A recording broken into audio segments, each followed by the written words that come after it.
Bonjour à tous. Heureux de vous retrouver dans cette nouvelle étape de notre réflexion relative au Saint-Esprit. C'est un moment édifiant, exhortant et rafraîchissant que de pouvoir avoir ce temps spécial et précis pour pouvoir réfléchir sur la parole de Dieu. Et pour nous accompagner dans notre réflexion, nous avons le plaisir d'avoir avec nous le pasteur Jean-Jacques Chafaugrac. Bonjour. Bonjour. Et le pasteur Gabriel Goléa. Bonjour. Bonjour. Bienvenue à vous deux et merci d'avoir accepté cette invitation. Je vous propose pour commencer de prier pour réclamer la présence du Seigneur. Notre Dieu, notre Père Céleste, alors que nous voulons nous pencher sur ta parole, te demandons de nous inspirer par ton Esprit Saint. Au nom de Jésus-Christ et pour ta gloire. Amen. Amen. Amen. Ce trimestre, nous réfléchissons donc sur le Saint-Esprit. C'est une notion qui est particulière. Nous avons déjà eu l'occasion de réfléchir sur la personne du Saint-Esprit, sa divinité. Et aujourd'hui, nous abordons un sujet plus particulier qui est le fruit de l'Esprit. Pour commencer notre réflexion, je vous proposerai de lire avec moi Jean chapitre 15 et nous lirons les versets 1 à 8. Jean chapitre 15, versets 1 à 8. « Moi, je suis le vrai cep, et mon Père est le vigneron. Tout sarment qui est en moi et qui ne porte pas de fruit, il le retranche, et tout sarment qui porte du fruit, il l'émonde, afin qu'il porte encore plus de fruits. Déjà, vous êtes émondés, à cause de la parole que je vous ai annoncée. Demeurez en moi, comme moi en vous. De même que le sarment ne peut de lui-même porter du fruit s'il ne demeure sur le cep, de même vous non plus si vous ne demeurez en moi. Moi, je suis le cep, vous les sarments. Celui qui demeure en moi, comme moi en lui, porte beaucoup de fruits, car sans moi, vous ne pouvez rien faire. Si quelqu'un ne demeure pas en moi, il est jeté dehors, comme le sarment, et il sèche. Puis l'on ramasse les sarments, on les jette au feu, et ils brûlent. Si vous demeurez en moi, et que mes paroles demeurent en vous, demandez tout ce que vous voudrez, et cela vous sera accordé. Mon Père est glorifié en ceci, que vous portiez beaucoup de fruits, et vous serez mes disciples. Amen. Ce passage s'inscrit dans le discours d'au revoir du Seigneur. Il dit au revoir littéralement à ses disciples. Et dans ce discours de revoir, il leur promet l'Esprit Saint. Il va dire juste avant, au verset 15 du chapitre 14, « Si vous m'aimez, vous garderez mes commandements, et moi je prierai le Père, et il vous donnera un autre consolateur qui soit éternellement avec vous. » Juste après, il va promettre également que le Saint-Esprit sera un consolateur. Entre ces deux chapitres s'inscrit cette référence du Seigneur aux fruits, à la vigne, le cep, les sarments, porter du fruit. Il demande de porter du fruit. Alors, première question, qu'est-ce que ça veut dire le fruit? Qu'est-ce que ça signifie et que signifie porter du fruit? C'est vrai que Jésus ici utilise une image qui était très parlante pour les hommes de l'époque. Parce qu'à l'époque, l'agriculture était au cœur de la vie des uns et des autres, puisqu'il n'y avait pas de centres commerciaux et des grands magasins avec l'abondance des fruits transformés. Donc ils étaient très sensibles à l'agriculture et au fait d'avoir des arbres qui leur permettraient de vivre, parfois même de survivre en temps et ou en période de sécheresse, lorsque les situations étaient compliquées et difficiles. Et Jésus donc savait que ses interlocuteurs étaient sensibles au fait que tout arbre qui ne portait pas du fruit devenait problématique pour son propriétaire. Et des fruits produits par les arbres dépendaient, la famille et celles et ceux qui devaient manger au quotidien. Et donc il va transposer cette image agricole dans une réalité spirituelle et religieuse. La nécessité de pouvoir percevoir chez l'autre des changements induits par une communion avec Dieu. On ne peut pas prétendre être rattaché à Dieu sans que cela ne puisse se voir à travers les comportements, les attitudes, les actions des uns et des autres. Très intéressant, pasteur. Nous comprenons ce message puissant qu'il y a derrière cette image. Est-ce que pasteur Goléa, Il y a peut-être un élément?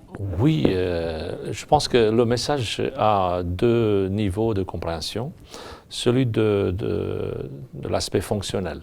Effectivement, dans ce monde pratique, concret, si les arbres, si les plantations n'ont pas de fruits, ça ne sert à rien. Donc pas besoin de les avoir. En plus, ça gêne. Donc Jésus prend cette image pour dire, la vraie religion, c'est quelque chose qui porte des fruits.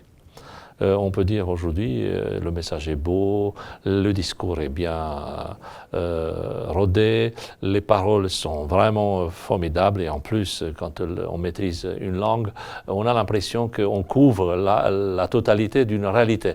Mais Jésus dit quelque chose de très concret, ça ne sert à rien.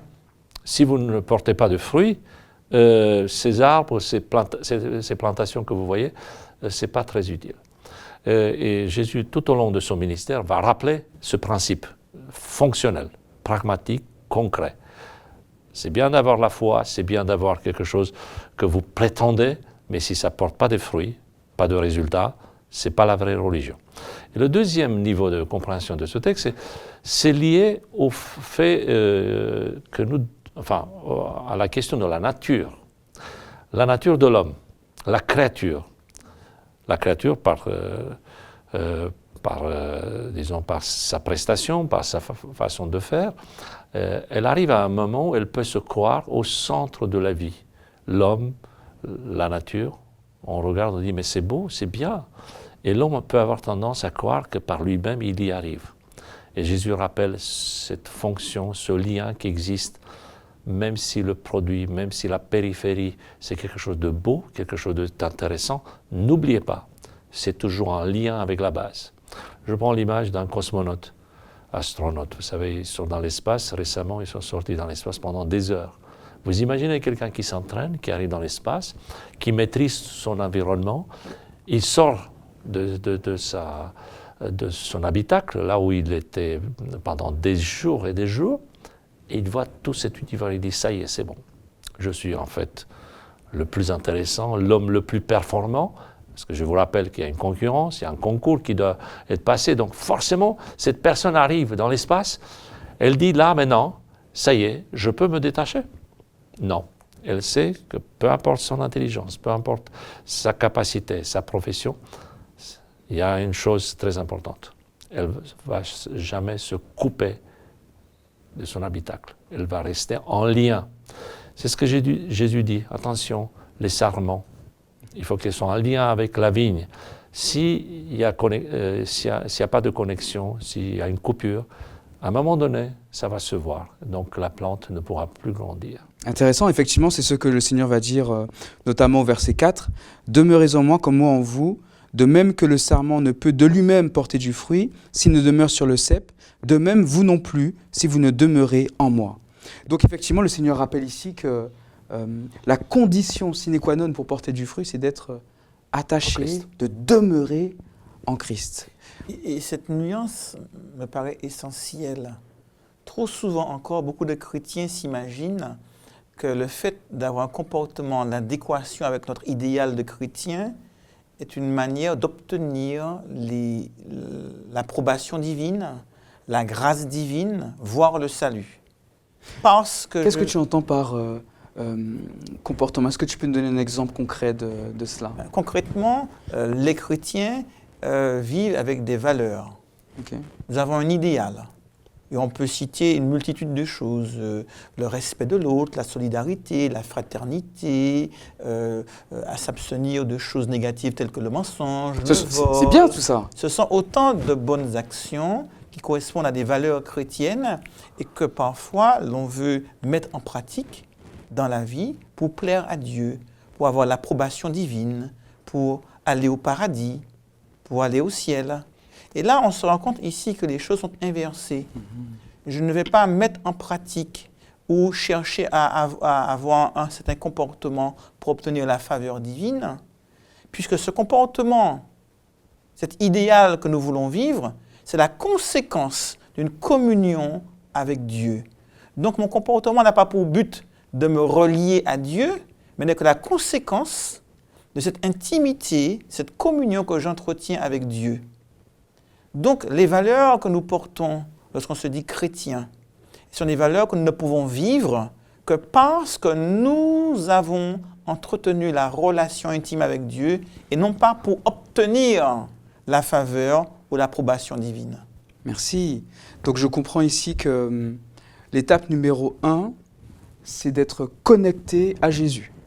Exactement. Et c'est cette connexion qui aura pour conséquence un changement de vision par rapport à l'existence, un changement d'attitude se traduisant par des comportements.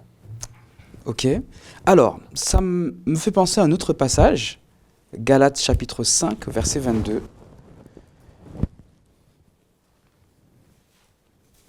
C'est un passage qui est très fort. Dans ce chapitre, à partir du verset 13, l'auteur, l'apôtre Paul, va mettre en parallèle 2 styles de vie. Une vie selon la chair, les tendances naturelles de l'homme, et une vie selon l'esprit, le Saint-Esprit.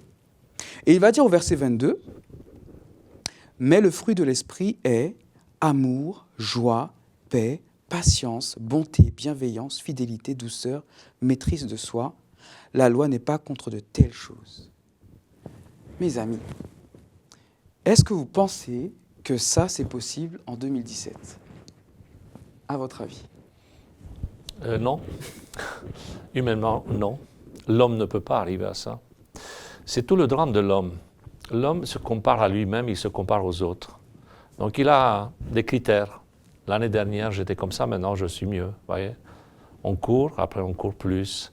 Je mange plus. Effectivement, c'est tout le drame de l'homme.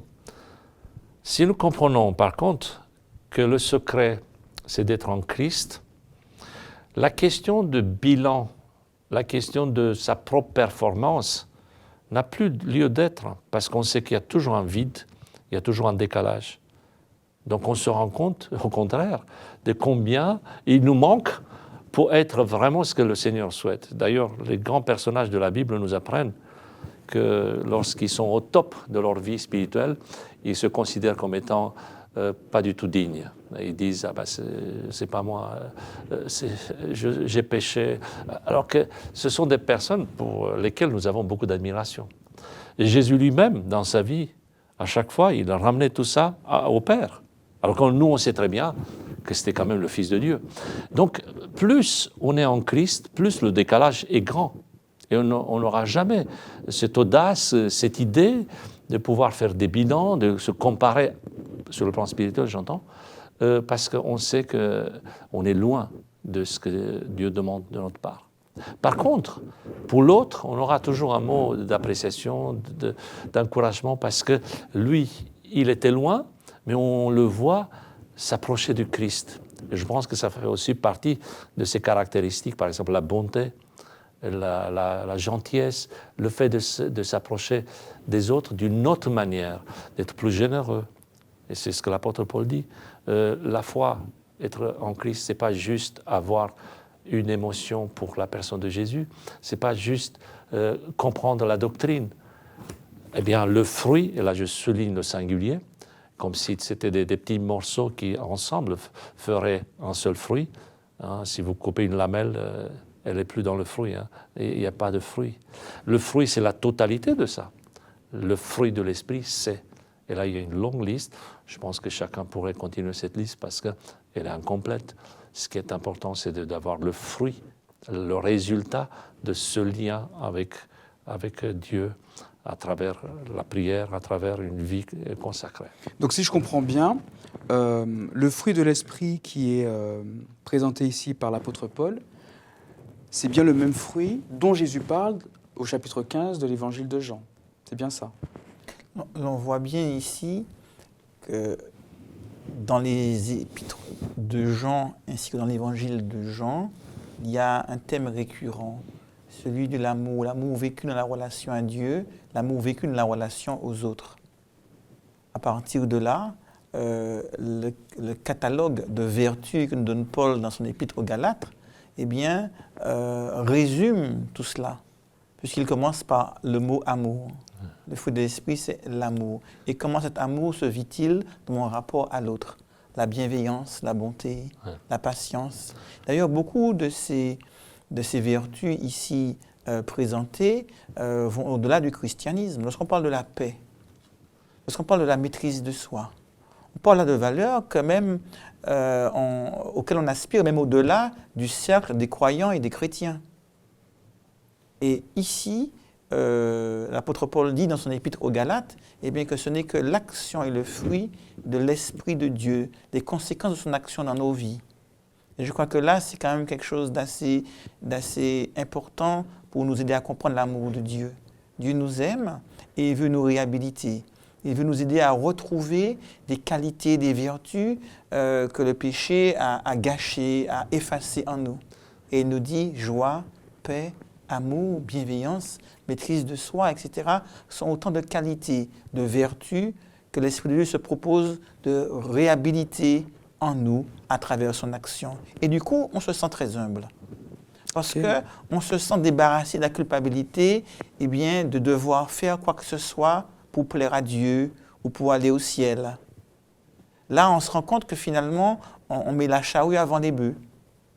Il s'agit de permettre à Dieu de réaliser en nous toutes ces bonnes choses.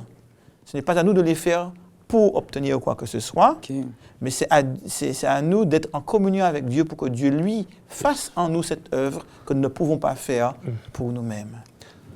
On peut ajouter également que si le texte que nous avons étudié tout à l'heure on va y revenir. de Jean pose comme une mise en garde au risque, au danger de se couper de la source, oui.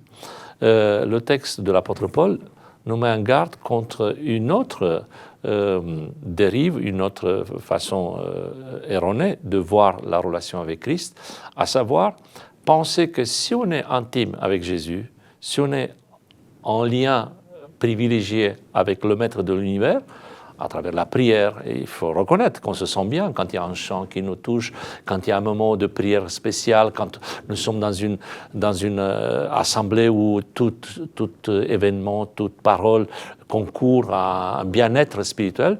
Eh bien, il faut savoir que ce n'est pas suffisant. Il faut une suite. Et l'apôtre Paul nous rappelle que le fruit va se voir. Ce n'est pas juste un sentiment ou une émotion dans nos cœurs, dans notre sous-conscient. C'est quelque chose de très concret. Et ça s'appelle effectivement, ça apporte un nom, la paix, la joie, la jouissance, l'amour. Tous ces éléments vont se voir. Et quelqu'un qui est en Christ, qui n'est pas coupé de l'Esprit Saint, il va manifester dans sa vie ce fruit qui est formidable, le fruit de l'Esprit. Merci. Il y a également un élément qui est très concret.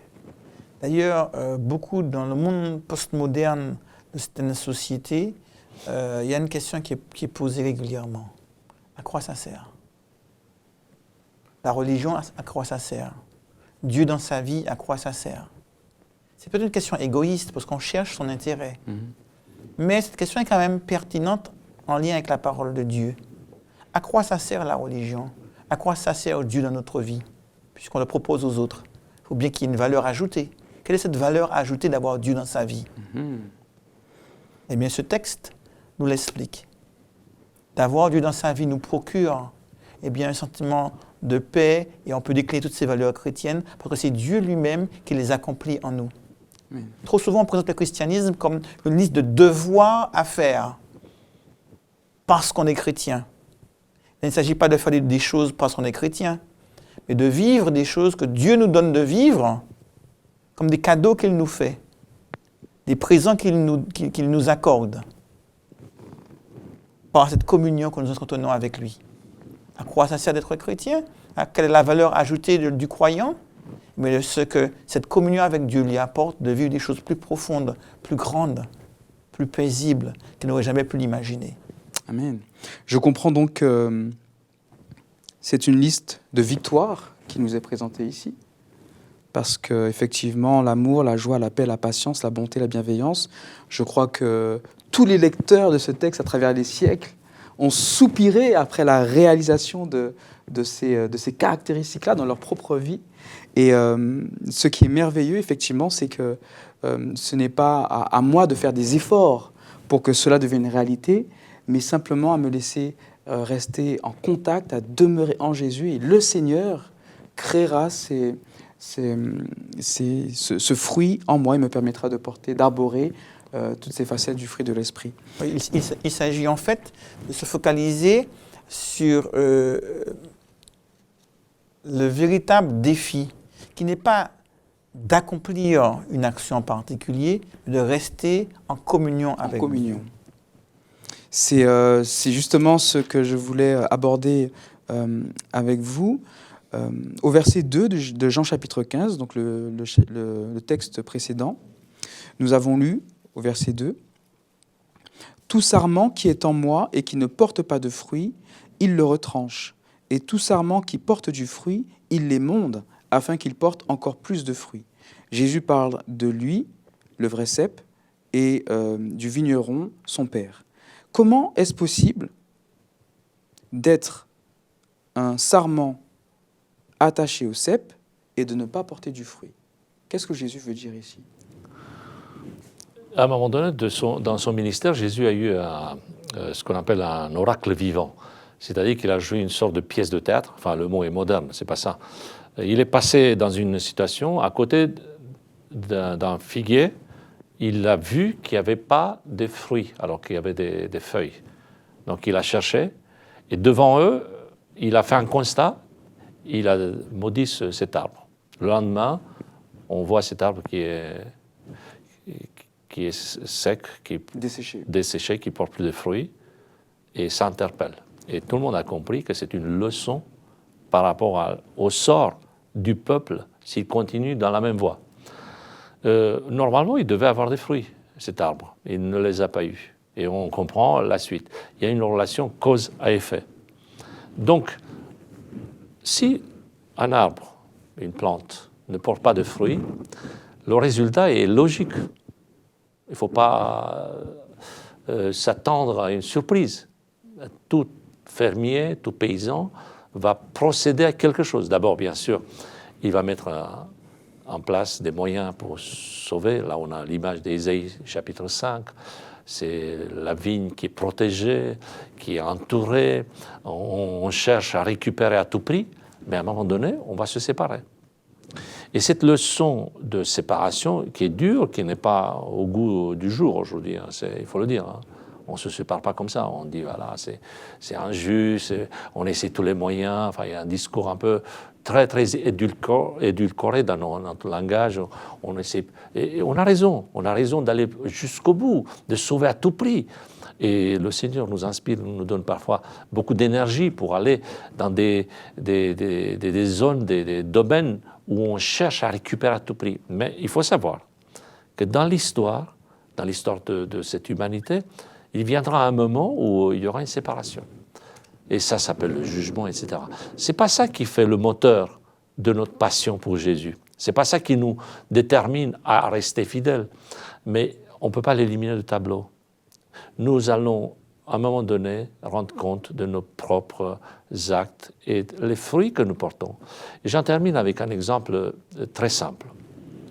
Si quelqu'un, toute sa vie, s'amuse, entre guillemets, à semer autour de lui de la haine, de la jalousie, des critiques inutiles, pensez-vous que cette personne, si elle a des enfants, les enfants pourront avoir un héritage correct, noble, spirituel?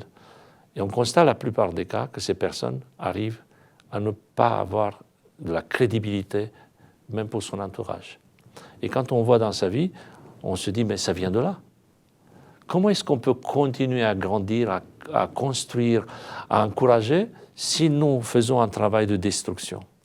Et Jésus dit, attention, vous les connaîtrez selon leurs fruits. Quel est notre discours? Qu'est-ce que nous portons comme valeur? Quelle est disons, la situation de nos cœurs? Est-ce qu'il y a vraiment de l'amour pour Dieu? Est-ce qu'il y a vraiment la passion pour cet idéal? Moi, par exemple, l'Église, je l'aime beaucoup, l'Église. Elle n'est pas parfaite, l'Église. Mais je l'aime parce que Jésus l'aime aussi. Alors si nous sommes là pour faire du mal, pour s'approcher vers des autres, mais d'une manière inappropriée, d'une façon, on va dire, passionnelle, humaine, il ne faut pas s'attendre que le résultat soit catastrophique. Et Jésus met en garde contre ça, dans notre vie, pour notre entourage, pour nos familles, pour notre société aussi. Merci. Maintenant, on voit que si on retourne sur l'image utilisée par Jésus, il parle du pied de vigne, donc il y a le tronc, le cep, les sarments, les branches. Et là, le texte sous-entend qu'il y a des branches attachées au tronc et qui ne portent pas de fruits. Peut-on être attaché, c'est la question, à Jésus sans porter de fruits? Et si on reprend l'image donc, telle qu'elle nous est présentée, un sarment, il y a des sarments qui peuvent être secs. On peut avoir des branches sèches attachées au tronc. Et ces branches ne porteront pas de fruits parce qu'elles sont mécaniquement attachées au tronc, mais la sève vitale qui sort du tronc, qui coule dans les branches pour pouvoir porter des fruits, eh bien, n'est plus présente dans ces branches sèches. Donc à partir de là, extérieurement, on a l'impression qu'elles sont attachées, mais la communion n'est plus là. Et on peut imaginer également des hommes, des femmes, des croyants, des chrétiens qui semblent extérieurement attachés à Christ, qui vont à l'église, qui donnent des offrandes, qui font des prières, qui chantent des cantiques, mais qui n'ont pas cette communion véritable avec Dieu. Et je crois que là, il faut se détacher de l'apparence extérieure, de cet attachement mécanique, pour véritablement s'attacher plus à sa sève, cette sève vitale, cette communion, cette intimité avec Dieu, qui produira des fruits en nous, des fruits tels que Paul les décrit ici. Intimité avec Dieu, est-ce que vous pourriez peut-être nous donner quelques moyens ou quelques exemples? L'intimité dans la relation se définit d'abord par la communication, par le contact, par l'échange.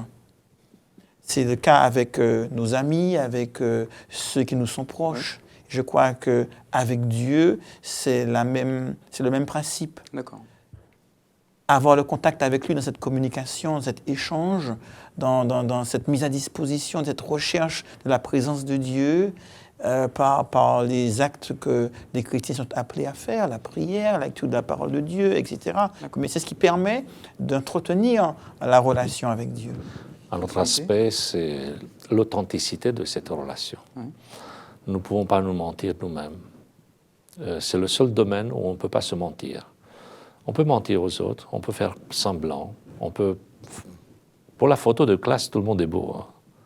Tout le monde a une image, un masque.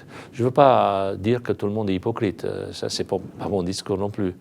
Mais il faut faire attention à ne pas penser qu'avec Dieu, on peut tricher.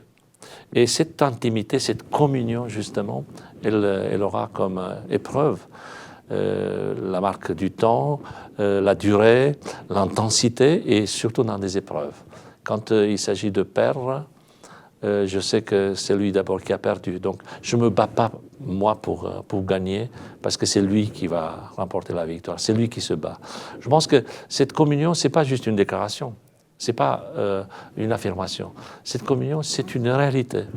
Que ce soit sur les genoux quand je prie à la maison ou dans une assemblée, ou tout simplement quand je suis dans la rue ou sur le lieu de travail, dans un milieu professionnel ou que sais-je. Cette communion, c'est une présence. Et cette présence, effectivement, rappelle cette intensité de la relation qu'elle doit rester authentique. Très bien, merci cher frère pour ces interventions. Nous pouvons garder à l'esprit ces points clés. D'abord, rechercher cette connexion intime et personnelle avec le Seigneur. Et c'est le Seigneur, par l'intermédiaire du Saint-Esprit, qui créera en nous ce qu'il veut nous voir porter comme fruit. Et on nous a vu dans ces différents versets. Merci pour votre attention à tous. Que Dieu vous bénisse.